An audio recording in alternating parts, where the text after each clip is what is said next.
یہ شخصیت جو ہیں اکثر ہمیں سوشل میڈیا پہ وائرل بھی دکھائی دیتی ہیں، مین سٹریم میڈیا پر بھی ان کی خبریں آتی ہی رہتی ہیں اور وہ متنازع خبریں ہوتی ہیں اور یہ اکثر متنازع خبروں کی زینت بنتے رہتے ہیں. اور یہ شخصیت جی رویت ہلال کمیٹی کے سابق رکن مفتی عبدالقوی صاحب، اور ابھی ان کا ایک اور انکشاف ہمارے سامنے آیا ہے کہ وہ اپنی زندگی میں 3 درجن نکاح کر چکے ہیں اور الکوہل بھی حرام نہیں ہے، جیسے کہ ہم نے آپ کو مونٹاج میں سنایا تھا. تو یہ مختلف قسم کے انکشافات ہیں. بات چیت کرتے ہیں خود ہی مفتی صاحب سے. مفتی صاحب آپ کو خوش آمدید کہتے ہیں. مفتی قوی صاحب ہمیں جوائن کر چکے ہیں. مفتی صاحب السلام علیکم، گڈ مارننگ. وعلیکم السلام، وعلیکم السلام. صباح الخیر، صباح الخیر، صباح الخیر. جی سر مفتی ماشاءاللہ صاحب سے بڑے ہینڈسم لگ رہے ہیں. آپ نے وہ جو اسپیشلی جو گلاسز لگائی ہوئی ہیں بڑی زبردست لگ رہی ہیں. سب سے پہلے تو میں اپریشیٹ کرنا چاہوں گا اس وقت آپ کو، اور بہت بہت شکریہ آپ نے وقت نکالا ہمارے شو کے لیے. میں آپ دونوں حضرات کو اور تمام دیکھنے والوں کو خوشخبری سناتا ہوں کہ 2004 سے لے کے اب تک ٹوپی ہو، اینک ہو، واسکٹ ہو، کپڑے ہوں، گھڑی ہو، جو ہے وہ خواتین و حضرات کی جانب سے ملنے والے وہ ہدایہ ہیں جو قبلہ مفتی صاحب قبول فرماتے ہیں اور الحمدللہ استعمال فرماتے ہیں. بہت زبردست. اچھا مفتی صاحب، ویسے آپ ظاہر ہے بحیثیت عالم دین جو ہے اس کی حیثیت سے ہی میں آپ کو بھی مفتی صاحب ہی کہہ رہی ہوں. یہ بتائیے گا کہ آپ کو کیا لگتا ہے کہ اکثر اوقات ہمارے سامنے سوشل میڈیا پہ بھی، خاص طور پہ مین اسٹریم میڈیا پہ بھی آپ کی کچھ ویڈیوز آتی رہتی ہیں جو کہ غیر مناسب ہوتی ہیں دیکھنے میں، تو ایک عالم دین ہونے کی حیثیت سے آپ اس کو کس طریقے سے جسٹیفائی کرتے ہیں؟ محترمہ، میں مفتی عبدالقوی نے ہمیشہ باتیں دو کی ہے. ایک جو میرے قوم کے لیے، انسانیت کے لیے، ہمارے پاکستان کے نوجوان نسل کے لیے شرعی حوالے سے جہاں تک مجھے قرآن و سنت سہولت دیتے ہیں میں کوشش کرتا ہوں کہ سہولت پیش کی جائے. دیکھیں اس وقت 3 مسئلے ہیں. ہر تجارت کو آپ سود کہہ دیں. ہر مفتی صاحب جو مجھ سے زیادہ قابل احترام ہے، مجھ سے زیادہ جو ہے اہل علم ہے، ہر چیز کو سود سود سود سود. ہر طرح کے مشروبات میں ان کا فرمان یہی ہوگا کہ یہ جناب کیا ہے، حرام ہے، حرام ہے، حرام ہے، شراب ہے، شراب ہے، شراب ہے. محترم اور محترمہ کا جو تعلق ہے، جو انسانیت کی ضرورت ہے، اب انسانی ضروریات کو آپ ہر ایک تعلق کو جو محترم اور محترمہ کے درمیان ہو اس کو آپ کہتے جائیں زنا زنا زنا. یہ کوئی بحیثیت مفتی اور عالم دین ہونے کے، جبکہ میرا رب رحمان ہو، میرا قرآن رحمت للمومنین ہو، میرے نبی رحمت للمومنین ہو، ہمارے فقہاء اور محدثین جو اب تک گزرے ہیں ان کی قبروں پر بے پایہ رحمتیں ہو، انہوں نے امت کے لیے اثر کی.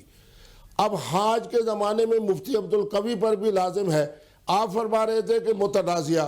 میں آپ دیکھنے والوں سے پوچھتا ہوں کہ ہمارے مفتی اعظم جتنے ہیں کراچی کے اندر بیٹھنے والے، وہ مختلف اسلامی بینکاری کے حوالے سے شریعہ بورڈ کے ممبر ہیں یا چیئرمین ہیں.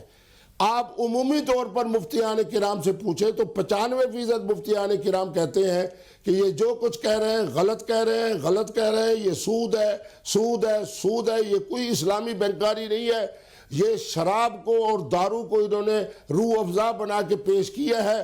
قطعی طور کے اوپر ہماری فقہ، ہماری احادیث، ہماری روایات اس بات کی اجازت نہیں دیتی کہ ان کے دیے ہوئے نظام کو ہم اسلامی بینکاری کریں. اچھا ابھی ہم نے آپ کا ایک انٹرویو بھی پلے کیا ہے مفتی صاحب، ابھی ہم نے آپ کا انٹرویو بھی پلے کیا جس کے اندر ایک نجی چینل میں آپ انٹرویو دے رہے ہیں جس میں آپ شراب کی بھی بات کر رہے ہیں، نسوار کی بات کی ہے، آپ نے زنا کی بات کی ہے.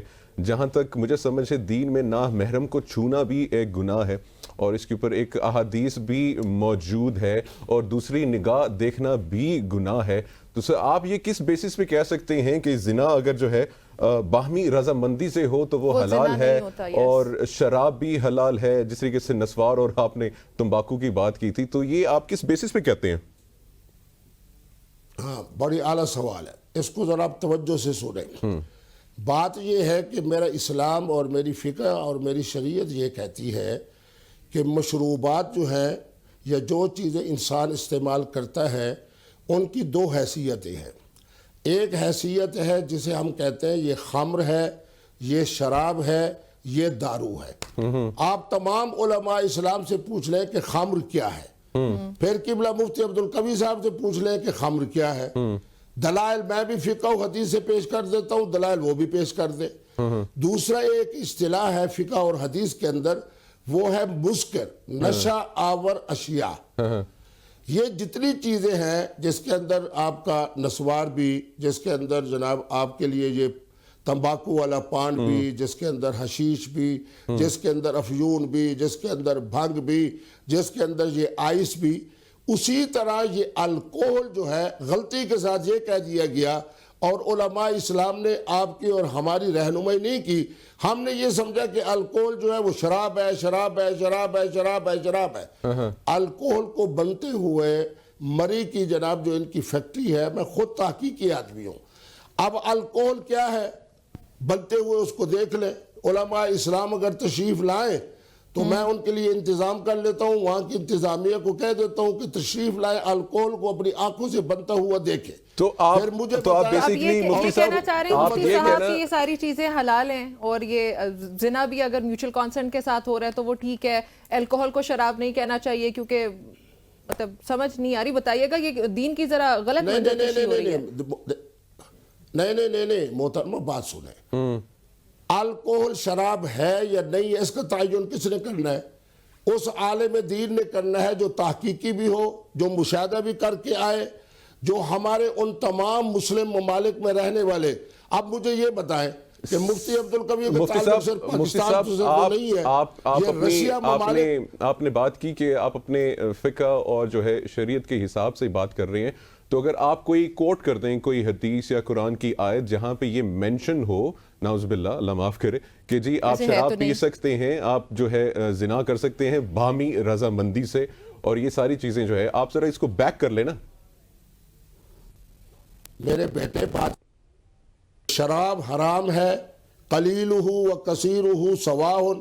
شراب کا ایک قطرہ بھی حرام ہے, شراب کا ایک بھی حرام ہے. شراب کثیر سے پی جائے پھر بھی حرام ہے, کم پی جائے پھر بھی حرام ہے. یہی مفتی عبدالقوی کہہ رہا ہے, یہی قرآن کہہ رہا ہے کہ انما الخمر والمیسر. پہلے تعین تو کرو نا کہ شربت روح افزا کو جو آپ شراب کہنا شروع کر دو, الکوہل کو جو آپ شراب کہنا شروع کر دو. کوئی بھی شراب نہیں کہتا, شراب کو ہی شراب کہتے ہیں سر. روح افزا کو تو کبھی کسی نے شراب کہا ہی نہیں ہے. سوال یہ کہ آپ دین کی ذرا غلط منظر کشی کر رہے ہیں. میری بیٹی بات یہ ہے کہ آپ مجھے بتائیں کہ خمر کیا ہے. ابھی آپ کے علم کا بھی پتہ چل جائے گا, ابھی آپ کی گفتگو کا بھی پتہ چل جائے گا کیا ہے. جی سر, آپ ایک پروگرام اس میں رکھیں, جی آپ ایک پروگرام رکھیں, اس میں مفتیان کرام کو 2-3 کو جو بڑے نامور ہیں ان کو بھی بلائیں, چاہے وہ آ جائے اسی طرح. سر آپ کی اپنی بات میں کانٹرڈکشن ہے. سر ایک منٹ, آپ نے خود بولا ہے کہ ہمارے عقل کا ذریعہ جب تک نہیں بنتی تب تک وہ چیز حرام نہیں ہے, یہی بولا ہے نا آپ نے. پھر ابھی آپ نے کوٹ کیا ہے کہ الکوہل شراب کا ایک قطرہ بھی حرام ہے. سر آپ نے اپنی بات کو کانٹرڈکٹ کر دیا, تو اس کو پلیز جسٹیفائی کر دیں پلیز. نہیں, پھر میرا خیال میں سمجھا نہیں سکا, یا آپ سمجھنے کی پوزیشن میں نہیں. سر میں اچھے سے سمجھ گئی, میں آپ کو کہہ رہی ہوں کہ مجھے مزید بہتری سے سمجھا دیں. ہاں میں بہتری میں, اب آپ نے 2 منٹ نہیں بولنا. جی, پہلے نمبر پہ یہ ہے کہ خمر کیا ہے, پہلی تحقیق. دوسرا, خمر قرآن کی روشنی میں, اسلامی شریعت کی روشنی میں, قلیلہ و کثیرہ حرام, ایک قطرہ بھی حرام ہے, زیادہ بھی حرام ہے. اب کیا جو نشہ آور اشیاء ہیں جی, ان کا حکم کیا ہے؟ یہ بھی ہمارے ہاں کتب احادیث میں فقہ میں موجود ہے. اب قرآن مجید کی آیت پڑھ دیتا ہوں, حافظ قرآن ہوں. وَأَنْتُمْ سُكَارَى حَتَّى تَعْلَمُوا مَا تَقُولُونَ. چونکہ اہل علم بھی آپ کی گفتگو سنیں گے. فرمایا تم حالت جو شراب کی وجہ سے ہے, جو دارو کی وجہ سے ہے, جو نسوار کی بھی بات نہیں ہوئی وہ بھی نشہ آور ہے, اور تمباکو کی بات نہیں ہو رہی وہ بھی نشہ آور ہے, پانچ بھی نشہ آور ہے, اسی طرح الکوہل بھی نشہ آور ہے. اچھا ہے اللہ نشہ کب تک ہے؟ مفتی صاحب 1 سیکنڈ دیجئے گا, آڈیو کو تھوڑا ایشو آ رہا ہے, ہم اس کو فکس کر لیتے ہیں. جب تک آپ کی بات, بس 1 سیکنڈ دیجئے گا, آڈیو جلدی سے فکس کر لیتے ہیں ہم لوگ. ہاں جی, اور یہ اس وقت خواتین حضرات مفتی کبھی ہمارے ساتھ موجود ہیں, اور گفتگو یہی ہو رہی ہے, ہمارے پاس واپس آ گئے ہیں. مفتی صاحب اچھا چلیں, یہ ایک بات ہو گئی. تو بیسیکلی اب جو آپ خمر کہہ رہے ہیں, آپ جس کو زنا بھی کہہ رہے ہیں باہمی جو ہے رضامندی سے, تو یہ آپ ساری چیزیں پریکٹس کرتے ہیں؟ میرے بیٹے بات یہ ہے کہ مجھے بتایا کہ شادی کسے کہتے ہیں, نکاح کسے کہتے ہیں, اسی باہمی رضامندی کو تو کہتے ہیں. آپ تمام فقہاء اسلام سے پوچھ لیں کہ نکاح کی تعریف کیا ہے. النکاح عقد ینعقد بالایجاب والقبول. آپ بھی ماشاءاللہ اہل علم ہے, مجھے ترجمے کی ضرورت نہیں لیکن ترجمہ سنا دیتا ہوں. فرمایا النکاح عقد, نکاح ایک معاہدے کا نام ہے, کنٹریکٹ کا نام ہے. ینعقد, نکاح کیسے ہوتا ہے؟ بالایجاب والقبول, محترم اور محترمہ کی سر یہ جو آپ رضامندی کے ساتھ. آرگیومنٹ دے رہے ہیں سر, اسی کے حوالے سے آپ کو ایک سر قرآن پاک کی ایک آیت کا ترجمہ کرتی چلوں جو آپ ابھی آرگیومنٹ دے رہے ہیں سورہ نساء سے. یہی ہے, اگر تمہیں ڈر ہو کہ یتیم لڑکیوں سے نکاح کر کے تم انصاف نہ رکھ سکو گے تو اور عورتوں میں سے جو بھی تمہیں اچھی لگیں تم ان سے نکاح کر لو, 2 3 3 4 4. سر دس از دا میکسیمم لمٹ, ٹھیک ہے, لیکن 4 سے. لیکن اگر تمہیں برابری نہ کر سکنے کا خوف ہو تو ایک ہی کافی ہے, اور برابری کے ہی اسی سے آگے یہی ہے کہ تم نہیں کر پاؤ گے تو یہ ناممکن ہے. اور ابھی آپ کا ایک اور بیان بھی وائرل ہے, اس میں آپ نے یہ کہا ہے کہ میں نے 3 درجن سے زیادہ جو ہے وہ نکاح کیے. تو یہ 3 درجن سے زیادہ نکاح کی کیا مراد ہے؟ مطلب اگر الاؤڈ بھی ہیں تو وہ 4 ہیں. محترمہ, جب میں کہوں گا نماز عشاء, جی اس کا کیا معنی ہے کہ 4 رکعت. جب میں یہ کہہ رہا ہوں نکاح, قرآن مجید کی آیت آپ نے پڑھ لی مثنی و ثلاث و رباع. اب مجھے بتایا جائے, میں اوپر مقدس شخصیات کی طرف نہیں جاتا, اہل بیت اعظام کی طرف نہیں جاتا, میں آج کے زمانے کے اندر چلا جاتا ہوں سعودیہ کے فرمانروا عبدالعزیز بادشاہ کی طرف, جس کا آپ بیٹا جو ہے وہ اس وقت جو ہے وہ سعودی عرب کا فرمانروا ہے. آپ سعودی عرب کے علماء سے پوچھ لیں, سلفی علماء سے پوچھ لیں, ان سے جو لوگ تنخواہیں وصول کرتے ہیں ان سے پوچھ لیں کہ اس زمانے کے اندر جو بادشاہ گزرا ہے جس کا نام عبدالعزیز ہے, جس کا بیٹا جو ہے وہ ولی عہد ہے, آپ یہ بتائیں کہ جناب اس کی اس زمانے کے اندر کتنے نکاح تھے. اچھا ویسے اگر سعودی عرب کے فرمانروا کر رہے ہیں, اگر ان کے ایک وقت میں 4 نکاح, جی دیکھیں نا, اب میں حسنین کریمین میں سے سیدنا امام حسن پاک کا اچھا نام مفتی صاحب, ہم نے دین جو ہے اپنے امام نبیوں سے زین سیکھا ہے اور ہم العابدین کا اپنے نام لوں. نبیوں کا ہی ریلیجن جو ہے وہ پریکٹس کرتے ہیں اور انشاءاللہ وہی کریں گے, اور کرنا بھی وہی چاہیے. سعودی عرب کے اگر کنگ جو ہیں وہ 500 شادیاں کرے, اس کا مطلب یہ نہیں ہے کہ وہ جسٹیفائڈ ہو جائے گا, اور ہم سب کو بھی 500 شادیاں کر لینی چاہیے. بہت شکریہ مفتی صاحب, آپ نے اپنا وقت دیا ہمیں اور اپنے خیالات کا اظہار کے ساتھ. ناظرین, یہ کچھ ہماری خصوصی گفتگو تھی, مفتی صاحب سے مزید گفتگو بھی کرتے لیکن ٹائم ہی ختم ہو چکا ہے انفارچونیٹلی. اور یہ کچھ دین کی جو غلط یہاں پہ بس میں منظر صرف یہی کرنا چاہوں گا کہ کسی بھی مفتی کو سننے سے پہلے یا اس پہ یقین کرنے سے پہلے خود جو ہے تحقیق کریں. قرآن بھی موجود ہے, احادیث کی کتابیں بھی موجود ہیں, خود تحقیق کریں. اور ہر شخص جس کے نام کے ساتھ مفتی ہوتا ہے وہ ایکچولی مفتی نہیں ہوتا ہے.